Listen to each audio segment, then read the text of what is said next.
With nothing but a whip in hand and piousness in your heart, you race up the hollowed halls of Castlevania.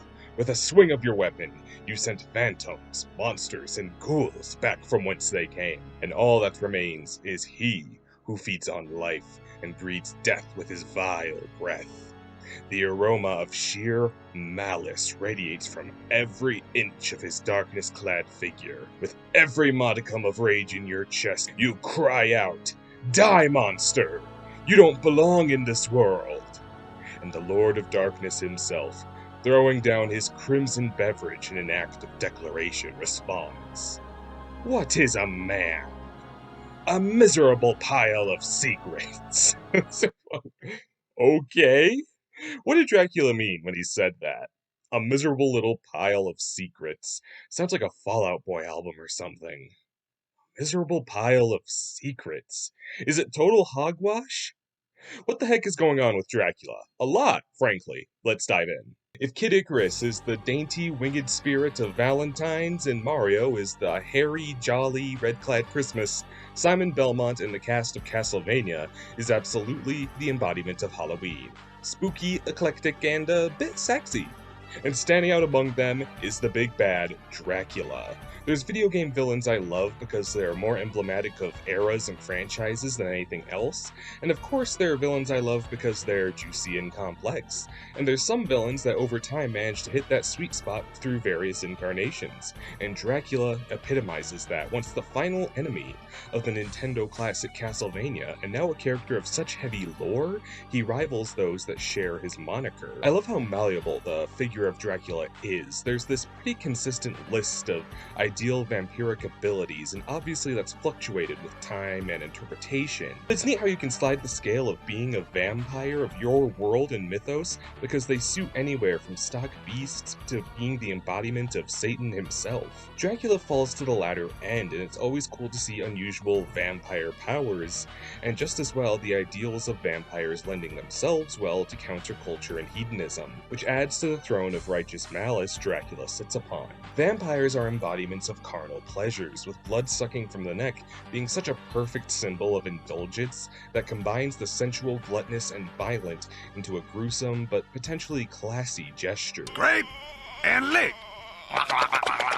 Which all ties together into a traditionally rooted fear of the countercultural and dangerously hedonistic. The classy wine capes of Bram Stoker's original idea of Dracula translating well nowadays into the digital drug parallel proclivities we see modern vampires attend to. Vampires are such a cathartic and beloved monster because no matter the era, they represent a willing lapse of any pretense to enjoy oneself, to give it to hedonism rather than endure the mask of purity a moment longer, and perhaps in some cases numb the pain that needs be. Dracula was once a human man who lost his wife to illness, and he underwent a ritual to become king of the vampires because of his developed hatred of God himself for allowing such a fate to befall him and his love when they did nothing to deserve it.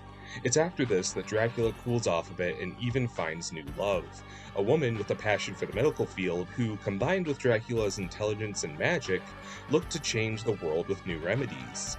Word got out of their methods, and the people of Europe burned her for her engagement in witchcraft. Dracula now has an absurd beef with God and his children, and I think I would too in his shoes. He has clear inspiration from the trite, sad man, dead wife ideas, but these are just the surface of Dracula's wider cynicism and disdain for the facade of goodness. He embraces darkness because he's only doing what we're all capable of, just more honestly, rather than existing as a miserable pile of secrets, as he puts it.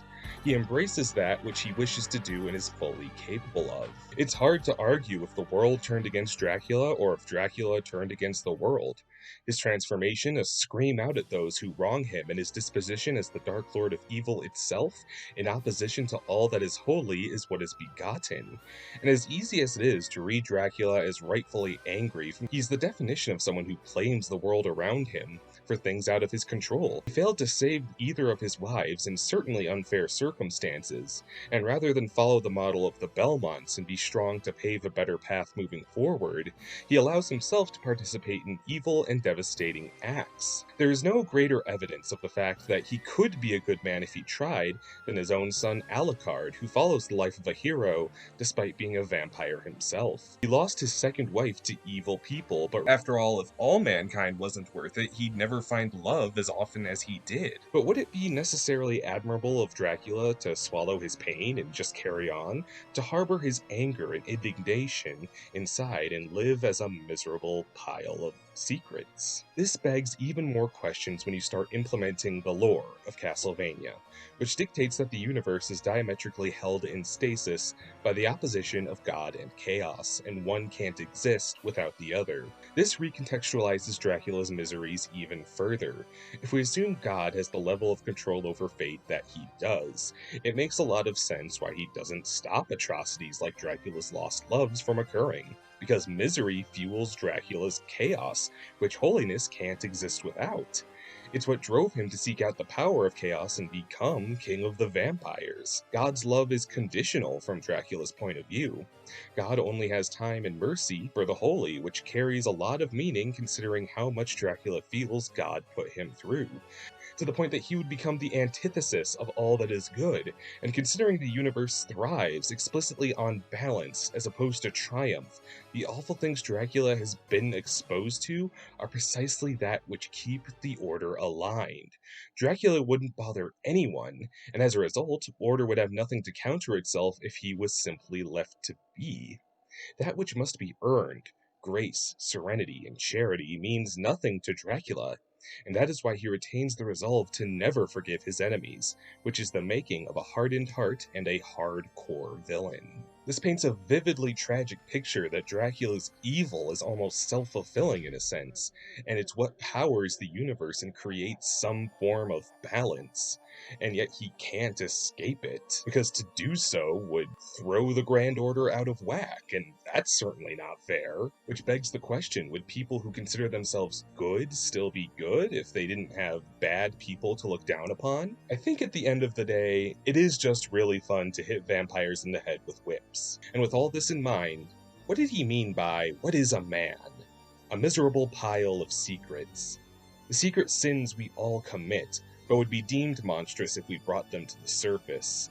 If we acknowledge the hypocrisy that such secrets only exist to oppose that which is plainly outward and straightforward, the circular process that punches down the miserable and forces them to lash out, justifying more punching down, the process that created the evil they dread in Dracula. Oh heck, it's fun to just throw around holy water and set fires with it too. A king of evil looking to bleed the heavens dry, he's one of the best of the NES era who aged like a fine red wine.